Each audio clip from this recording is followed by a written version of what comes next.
माँ रो रही थी, पत्नी रो रही थी, तो छोटा सा बच्चा अपनी माँ से पूछ रहा था कि मम्मी पापा का चेहरा क्यों नहीं दिखाई दे रहा, क्योंकि चेहरा तो वो काट के ले गए थे, गर्दन काट के ले गए थे और फुटबॉल खेली थी उन्होंने हमारे सैनिकों के सर से। सुनना, वो छोटा सा बच्चा पूछ रहा मम्मी पापा का सर कहां है। वो माँ तो कोई उत्तर नहीं दे पाई, लेकिन ये भारत का बेटा एक उत्तर देता है। उस माँ ने उत्तर नहीं दिया, लेकिन मैं उत्तर देता हूं कि बेटे तेरे पिता का स्वर, तेरे पिता का सर, उसका शीश इतना स्वाभिमानी था, उसे पाकिस्तान वाले अपने बच्चों को दिखाने के लिए ले गए कि देखो ये हिंदुस्तान का सर है जो कट तो सकता है मगर झुक नहीं सकता।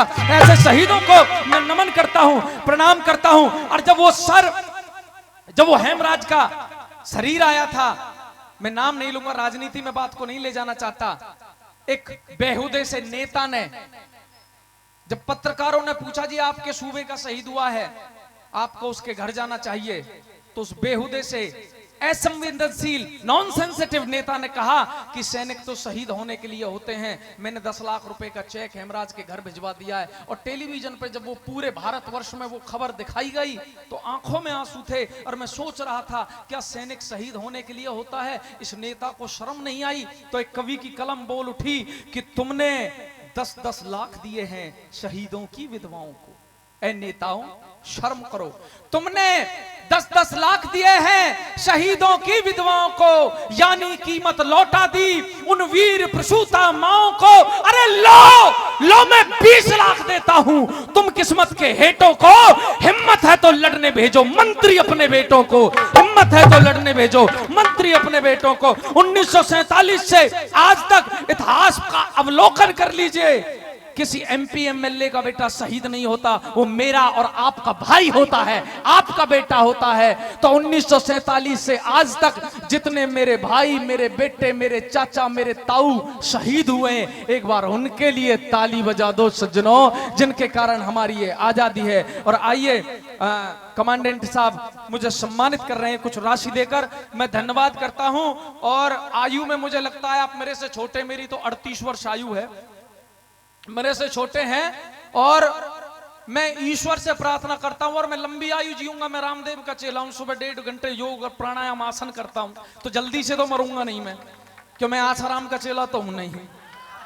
हाँ मैं सच बताऊं। और एक और बहन जी बुरा मत मानना, ये जितनी बैठी हूं मैं तो देखो बहन और बेटी की दृष्टि से देखता हूं। कुछ नौजवानों को देख रहा कैसा बावड़े हो रहे। देखो भाई हम तो आध्यात्मिक व्यक्ति है ना, उनके साथ रहते हैं तो ऐसी बातें करते हैं।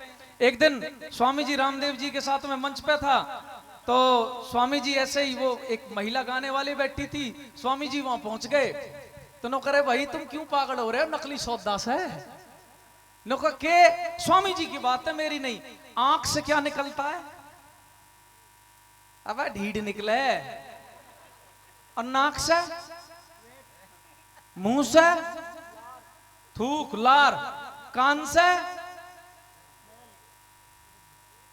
मलमूत्र, नीचे से शरीर के रोम रोम से पसीना निकलता है। मतलब कुल मिलाकर ये शरीर गंदगी का ढेर है, फिर भी एक दूसरे को चाटने में लग रहे हैं यार, हद की बात है। कि ये मानवता है क्या, ये मानसिकता है? ये जो मनुष्य का शरीर मिला है, यह देशभक्ति, ईश्वर भक्ति, गौ भक्ति और ईश्वर प्राप्ति के लिए मिला है। सुंदर भैया आप एंजॉय करते रहिए। आइए सुंदर भैया मैं रखता हूँ, कोई बात नहीं, प्लीज प्लीज कोई बात नहीं, प्लीज मैं रखता हूँ ताली बजाओ भैया के लिए, जोरदार ताली। मैं रखता हूं अपनी बात, सुनिए। आप जैसे नौजवान बैठे हुए, एक ऐसा नौजवान मेरे देश में पैदा हुआ था, उस नौजवान का नाम था सरदार भगत सिंह। जब वो फांसी के तख्ते पर लटका था उसकी आयु थी 22 वर्ष 8 महीने। 1907 लायलपुर बंगा, उसमें उसका जन्म हुआ था।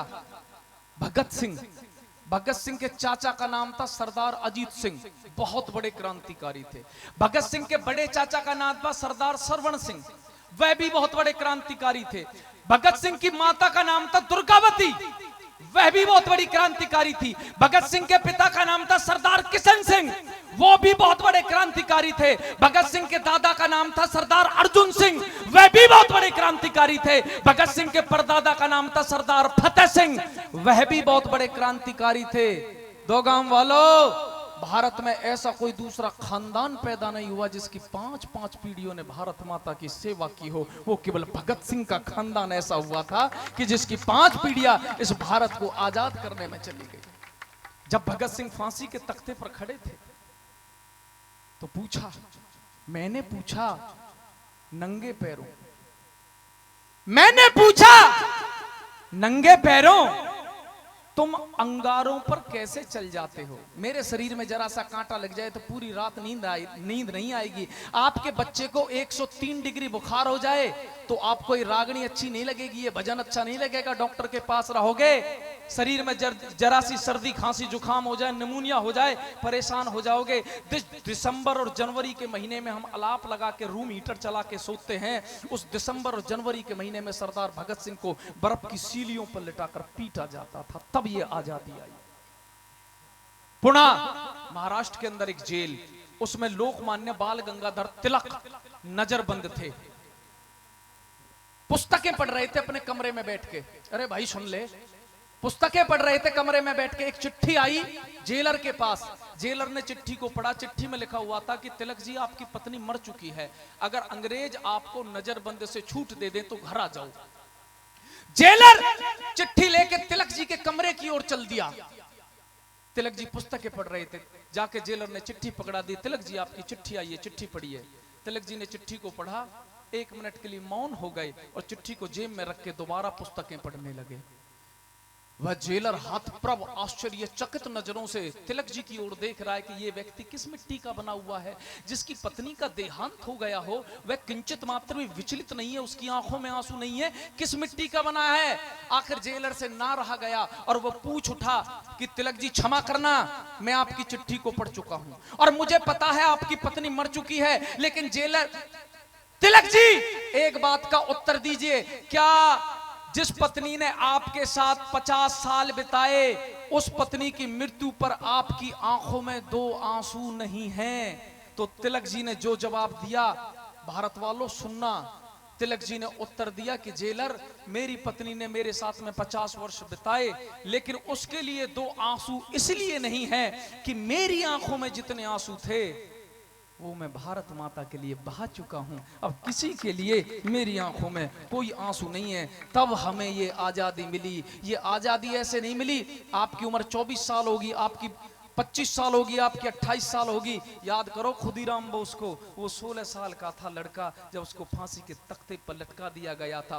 और सुनो, आप में से जो आदमी 65 साल का हो जाता वो उपदेश देता है कि मैं तो बुढ़ा हो गया, मैं अब देश का काम क्या करूंगा। 1857 की क्रांति में एक 80 साल का बुढ़ा लड़ा था जिसका नाम था कुंवर सिंह, वो बिहार का रहने वाला था। आप कभी उसको पढ़ने ना, वो 75 वर्ष का था। लाला लाजपत राय जिसको लाठियां पड़ी थी, कितने नाम गिनाऊं, अजीत सिंह, हरदयाल, भगवती चरण बोरा, सुंदर मुंदर, झलकारी, झांसी की रानी, मंगल पांडे, टाटा टोपे, राम प्रसाद बिस्मिल, ठाकुर रोशन सिंह, राजेंद्र लाहड़ी, कितने नाम गिनाऊं आपको। तब ये आजादी आई। लेकिन भारतवासियों बुरा मत मानना, हमें आजादी पच नहीं रही, नहीं पची। वो ऊपर से कभी देखते होंगे तो नीचे देखते होंगे किन कम वक्तों के लिए हम मर गए, इनको आजादी की जरूरत नहीं थी। आइए मैं सीधा भजन आपको सुनाता हूं। लाहौर जेल का दृश्य है। 3 नौजवान तख्ते पर खड़े हैं, भगत सिंह संधू, शिवहरी राजगुरु, सुखदेव थापर। जेलर अपनी घड़ी की ओर देख रहा है, 10 मिनट शेष हैं। भगत सिंह, कोई अंतिम इच्छा है? राजगुरु, कुछ खाना पीना चाहते हो? सुखदेव, किसी से मिलना चाहते हो?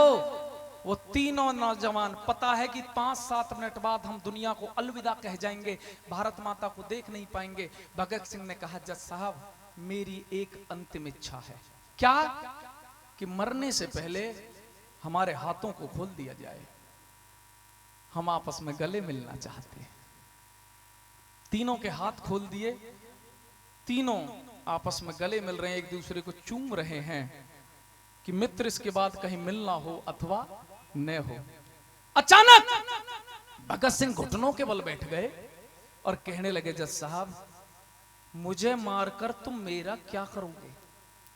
मुझे मारकर तुम मेरा क्या करोगे? मैं फानी हूं जग से फना, क्या करोगे? जो हथेली पे सर लिए घूमता हो, सर उसका धड़ से जुदा क्या करोगे? और वो था भगत सिंह जो कह रहा है कि मैं करता ही बगावत क्यों, अगर फांसी का डर होता। मैं करता ही बगावत क्यों, अगर फांसी का डर होता। मैं चढ़ाता मां के चरणों में, अगर एक और सर होता, अगर एक और सर होता।